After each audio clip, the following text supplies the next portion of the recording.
नमस्कार दोस्तों। तो आज के वीडियो में क्लास 10th हिंदी गोदली भाग 2 के चैप्टर नागरी लिपि से जितने भी ऑब्जेक्टिव प्रश्न बन सकते हैं उसको इस वीडियो के माध्यम से पढ़ेंगे।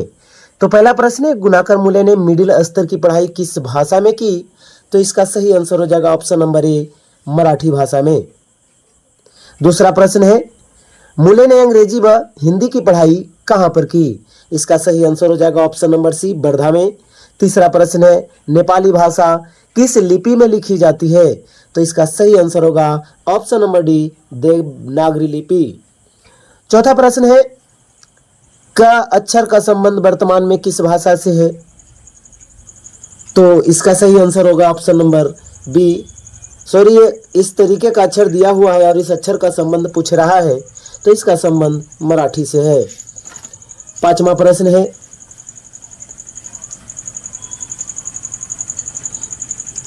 कि बांग्ला लिपि प्राचीन लिपि की है? तो इसका सही आंसर होगा ऑप्शन नंबर बी, बहन। केरल के शासकों के द्वारा सिक्कों पर वीर केरलस्य शब्द किस लिपि में लिखी गई है? तो इसका सही आंसर होगा ऑप्शन नंबर ए, नागर लिपि में। सातवां नंबर प्रश्न है, पहल किन राजाओं के लेखों के लिपि को ही नंदी नागरी नाम दिया गया था? तो इसका सही आंसर होगा ऑप्शन नंबर बी, विजयनगर के राजाओं का। आठवां नंबर प्रश्न है, टकसाल का संबंध है? तो इसका सही आंसर होगा ऑप्शन नंबर ए, सिक्कों से। नौवां नंबर प्रश्न है, श्रावण बेलगोला स्थान का संबंध है? तो इसका सही आंसर होगा ऑप्शन नंबर ए, जैन धर्म से।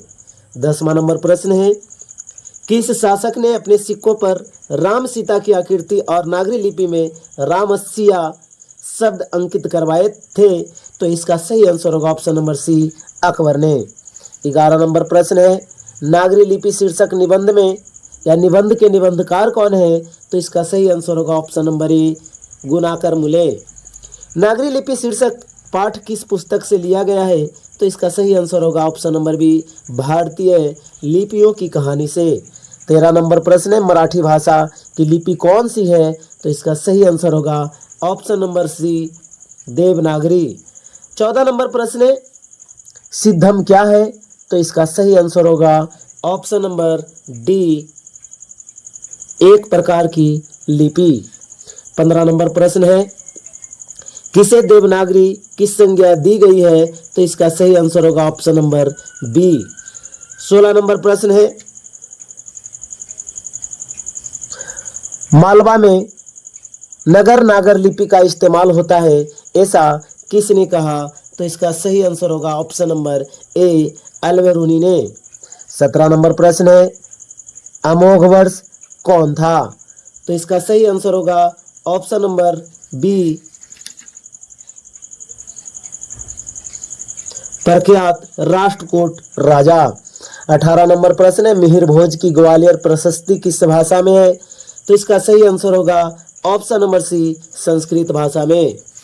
19 नंबर प्रश्न है, बेतमा कहाँ है? तो इसका सही आंसर होगा ऑप्शन नंबर ए, इंदौर के पास। 20 नंबर प्रश्न है, ईसा की 14वीं 15वीं सदी के विजयनगर शासकों ने अपने लेखों की लिपि को कहा है? तो इसका सही आंसर होगा option number A, Nandi Nagari. 21 number प्रश्न है, हिंदी लिखी जाती है? तो इसका सही आंसर होगा ऑप्शन नंबर ए, देवनागरी लिपि में। 22 नंबर प्रश्न है, विजयनगर के राजाओं के लेखों की लिपि को क्या नाम दिया गया है? तो इसका सही आंसर होगा ऑप्शन नंबर सी, नंदी नागरी लिपि। 23 नंबर प्रश्न है, नागरी लिपि कब एक सर्वदेशिक लिपि थी? तो इसका सही आंसर होगा ऑप्शन नंबर सी, 8वीं से 11वीं सदी में। 24 नंबर पर प्रश्न है, पहले दक्षिण भारत की नागरी लिपि क्या कहलाती थी? तो इसका सही आंसर होगा ऑप्शन नंबर डी, सिद्धम। 25 नंबर प्रश्न है, गुणाकर मूले का जन्म कब हुआ था? तो इसका सही आंसर होगा ऑप्शन नंबर ए, 1935 में।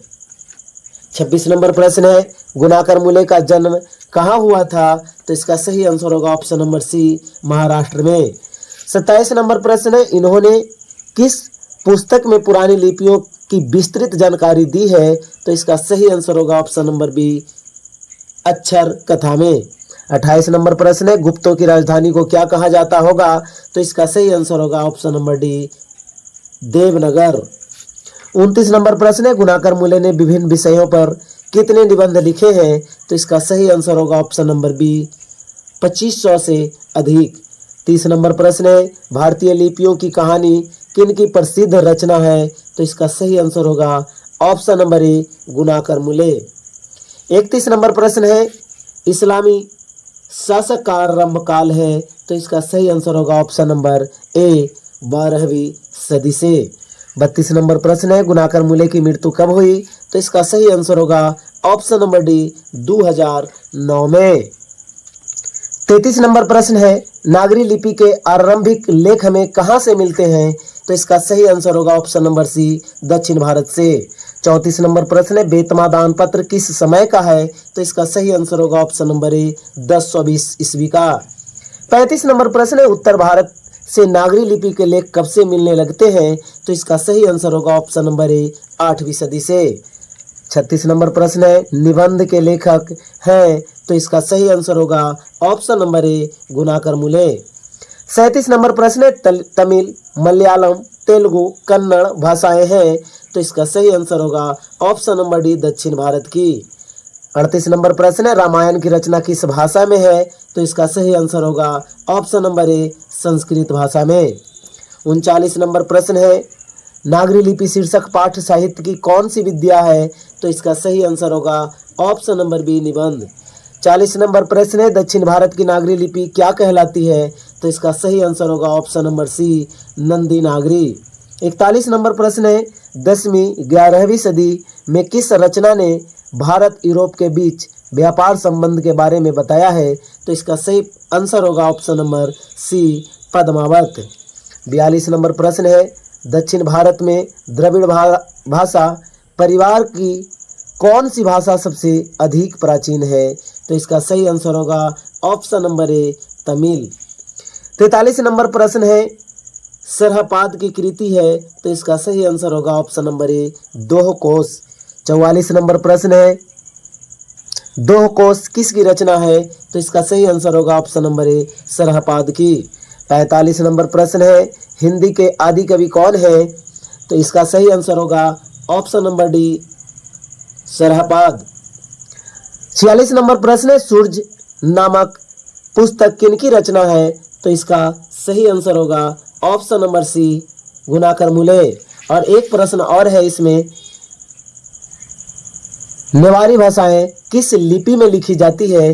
तो इसका सही आंसर होगा ऑप्शन नंबर ए, देवनागरी लिपि में। तो दोस्त, इस वीडियो को लाइक कीजिए। धन्यवाद।